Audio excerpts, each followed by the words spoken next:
اعوذ باللہ من الشیطان الرجیم بسم اللہ الرحمن الرحیم۔ سامعین کرام، آج ہم سورہ فاتحہ کی آیت نمبر 5 سے شروع کریں گے، جو کہ یہ ہے اہدنا الصراط المستقیم، ہمیں سیدھے رستے پر چلاؤ۔ اللہ تعالیٰ کی ذات و صفات کی معرفت کے بعد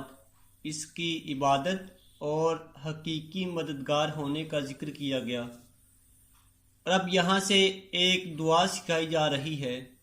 کہ بندہ یوں عرض کرے کہ اے اللہ عز و جل، تو نے اپنی توفیق سے ہمیں سیدھا راستہ دکھا دیا، اب ہماری اس راستے کی طرف ہدایت میں اضافہ فرما اور ہمیں اس پر ثابت قدم رکھ۔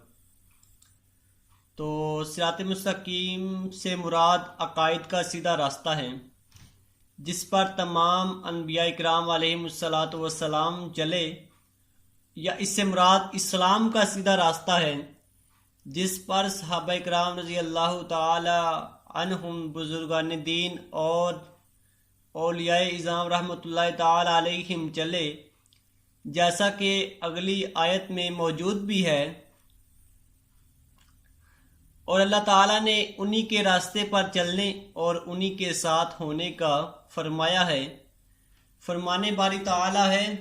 یا ایہا الذین آمنوا اتقوا اللہ وکونوا مع الصادقین، اے ایمان والو، اللہ سے ڈرو اور سچوں کے ساتھ ہو جاؤ۔ اور حضرت انس رضی اللہ تعالی عنہ سے روایت ہے، سید المرسلین صلی اللہ تعالی علیہ وآلہ وسلم نے ارشاد فرمایا، بے شک میری امت کبھی گمراہی پر جمع نہ ہوگی، اور جب تم لوگوں میں اختلاف دیکھو تو تم پر لازم ہے کہ سواد اعظم یعنی مسلمانوں کے بڑے گروہ کے ساتھ ہو جاؤ۔ حضرت عبداللہ بن عمر رضی اللہ تعالی عنہ سے روایت ہے کہ نبی اکرم صلی اللہ تعالی علیہ وآلہ وسلم نے ارشاد فرمایا، بنی اسرائیل 72 فرقوں میں تقسیم ہو گئے تھے، اور میری امت 73 فرقوں میں تقسیم ہو جائے گی، ان میں سے ایک کے علاوہ سب جہنم میں جائیں گے۔ صحابہ کرام رضی اللہ تعالی عنہم نے عرض کی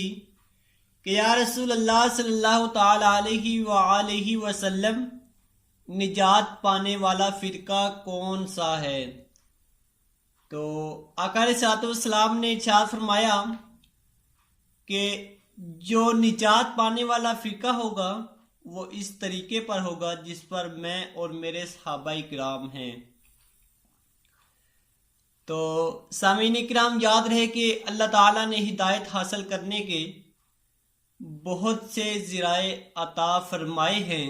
ان میں سے چند یہ ہیں: انسان کی ظاہری باطنی صلاحیتیں جنہیں استعمال کر کے وہ ہدایت حاصل کر سکتا ہے، آسمانوں زمینوں میں اللہ تعالیٰ کی قدرت اور وحدانیت پر دلالت کرنے والی نشانیاں جن میں غور و فکر کر کے انسان ہدایت پا سکتا ہے، اللہ تعالیٰ کی نازل کردہ کتابیں، ان میں سے تورات، انجیل اور زبور قرآن پاک نازل ہونے سے پہلے لوگوں کے لیے ہدایت کا باعث تھیں،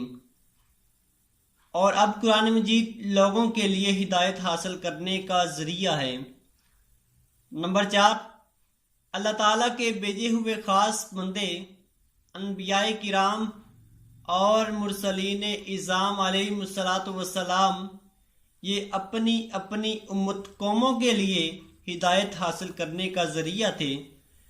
اور ہمارے نبی حضرت محمد صلی اللہ تعالی علیہ وآلہ وسلم قیامت تک آنے والے تمام لوگوں کے لیے ہدایت کا ذریعہ ہیں۔ تو آئیے چلتے ہیں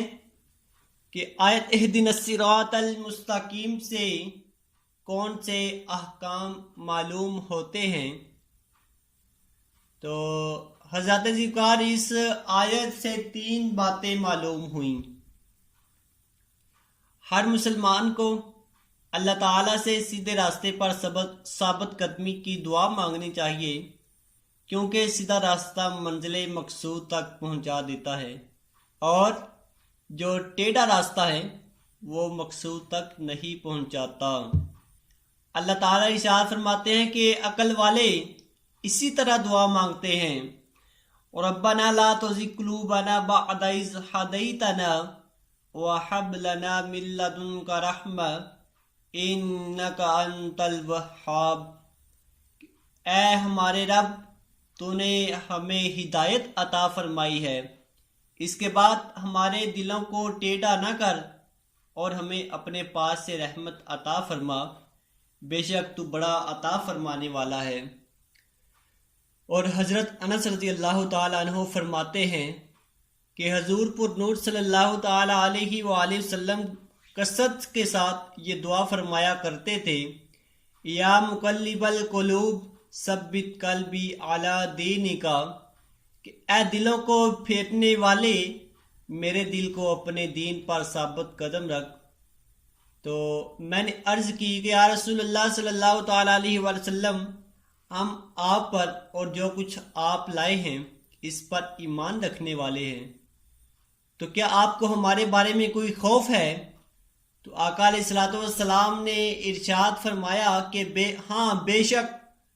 دل اللہ تعالیٰ کی شان کے لائق اس کی انگلیوں میں سے 2 انگلیوں کے درمیان ہیں، وہ جیسے چاہتا ہے انہیں پھیر دیتا ہے۔ تو نمبر 2، عبادت کرنے کے بعد بندے کو دعا میں مشغول ہونا چاہیے۔ اور نمبر 3 یہ ہے کہ صرف اپنے لیے دعا نہیں مانگنی چاہیے، بلکہ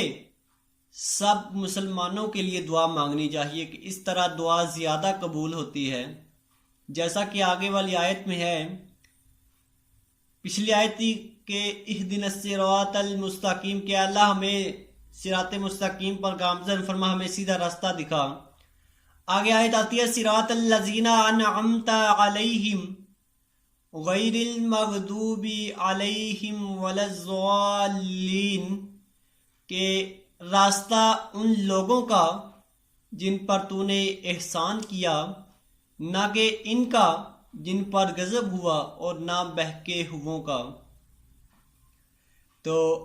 ان لوگوں کا راستہ جن پر تو نے احسان کیا، یہ جملہ اس سے پہلی آیت کی تفسیر ہے کہ صراط مستقیم سے مراد ان لوگوں کا راستہ ہے جن پر اللہ تعالیٰ نے احسان و انعام فرمایا، اور جن لوگوں پر اللہ تعالیٰ نے اپنا فضل و احسان فرمایا ہے ان کے بارے میں اللہ تعالیٰ ارشاد فرماتے ہیں وَمَن يُطِعِ اللَّهَ وَالرَّسُولَ فَأُولَٰئِكَ مَعَ الَّذِينَ أَنْعَمَ اللَّهُ عَلَيْهِم مِّنَ النَّبِيِّينَ وَالصِّدِّيقِينَ وَالشُّهَدَاءِ وَالصَّالِحِينَ وَحَسُنَ أُولَٰئِكَ رَفِيقًا۔ اور جو اللہ تعالیٰ اور اس کے رسول کی اطاعت کرے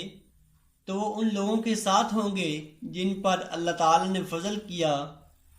یعنی انبیاء کرام اور صدیقین، شہداء اور صالحین، اور یہ کتنے اچھے ساتھی ہیں۔ تو سامعین کرام آگے چلتے ہیں کہ آیت صراط الذین انعمت علیہم سے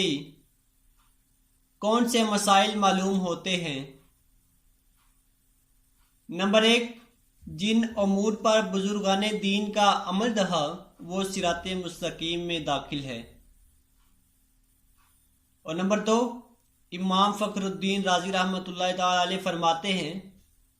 بعد مفسرین نے فرمایا اہدنا الصراط المستقیم کے بعد صراط الذین انعمت علیہم کو ذکر کرنا اس بات کی دلیل ہے کہ مرید ہدایت اور مکاشفہ کے